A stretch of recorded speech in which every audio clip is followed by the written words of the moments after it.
नमस्कार साथियों, मैं हूं एडवोकेट कुलदीप सिंह। दोस्तों, आज मैं आपको बताऊंगा कि जब भी आप किसी कंपनी से लोन उधार लेते हैं और लोन लेने के बाद में आप अपने कुछ चेक भी देंगे कंपनी को, तो जब आप अगर अपना लोन अमाउंट वापस पे नहीं कर पाते हैं, फिर चाहे कारण कोई भी रहे,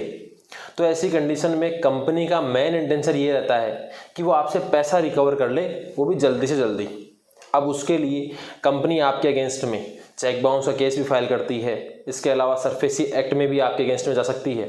लेकिन जब चेक बाउंस का केस फाइल करती है तो कंपनी का मेन इंटेंशन रहेगा आपको परेशान कर किया जाए, क्योंकि जब तक आपको परेशान नहीं किया जाएगा तो आसानी से आप वो अमाउंट उसको नहीं लौटाएंगे कंपनी को। तो इसलिए कंपनी क्या करती है, जैसे कि आपने अगर जयपुर में लोन लिया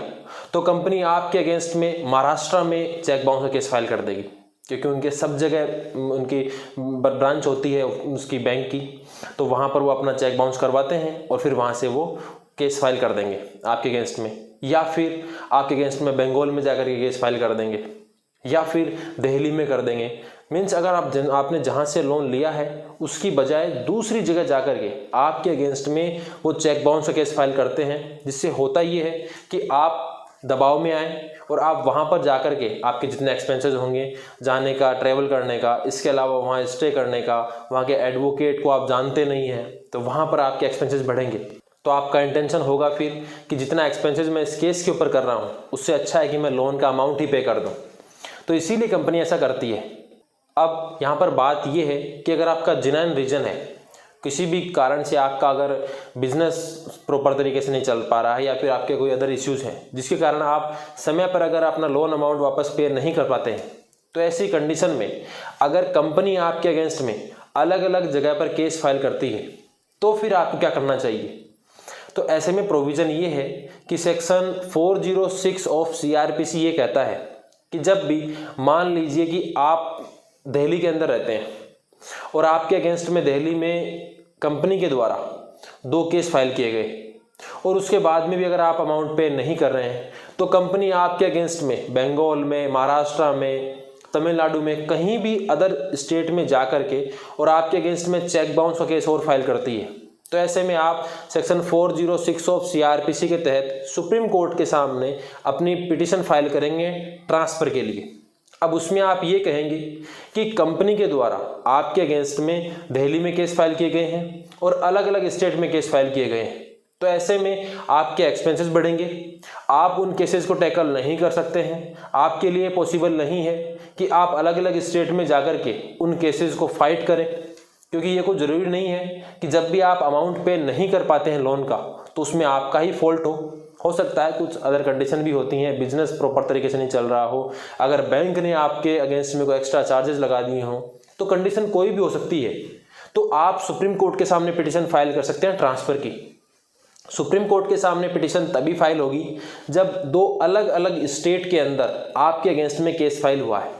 लेकिन अगर एक ही स्टेट में अलग अलग डिस्ट्रिक्ट में अगर आपके अगेंस्ट में केस फाइल हो जाएगा, तो फिर आप उस स्टेट के हाई कोर्ट के सामने ट्रांसफ़र की पिटीशन फाइल करेंगे और उसमें आप डिमांड करेंगे कि उन दोनों जो अलग अलग डिस्ट्रिक्ट में केस है उनको एक डिस्ट्रिक्ट में लाया जाए। अब ये मैं आपको क्यों कह रहा हूँ, क्योंकि इस केस के अंदर सुप्रीम कोर्ट के सामने ये आया कि एक कंपनी के द्वारा कुछ अमाउंट दिया गया था। अब जब अमाउंट पे नहीं किया गया तो कंपनी ने अलग अलग जगह पर कुल 6 केसेस फाइल किए, जिसमें से 4 cases Dwarka court new Delhi के अंदर फाइल किए गए चेक बाउंस के, और 2 अलग केस नागपुर महाराष्ट्र में फाइल किए। अब ऐसे में एक पर्सन के लिए मुश्किल हो गया कि वो द्वारका में उनको टैकल करे या फिर नागपुर में जाकर के। तो ऐसी कंडीशन में उसने सुप्रीम कोर्ट के सामने सेक्शन 406 ऑफ CRPC में ट्रांसफ़र पिटीशन फाइल कर दी।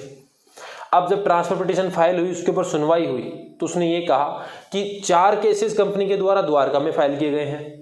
और 2 केसेस फाइल किए गए हैं महाराष्ट्र के अंदर। तो ऐसे में जो महाराष्ट्र में नागपुर में फाइल हुए हैं उनको भी यहीं पर ही फाइल किया जाए,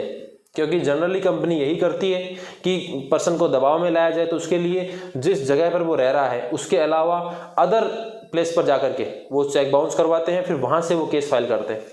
तो ऐसा इस केस के अंदर भी किया गया था। तो जब सुनवाई हुई तो इसके ऊपर सुप्रीम कोर्ट ने फाइनली ये कहा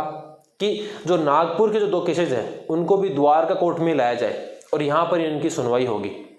तो अगर ऐसा आपके साथ में भी होता है, कंपनी आपको अगर परेशान करती है, तो आप केस फाइल कर सकते हैं। अब यहाँ पर ये केस चेक बाउंस का था, इसलिए मैंने आपको एग्जांपल दिया है, लेकिन अगर कोई और कंडीशन भी हो सकती है आपके साथ में,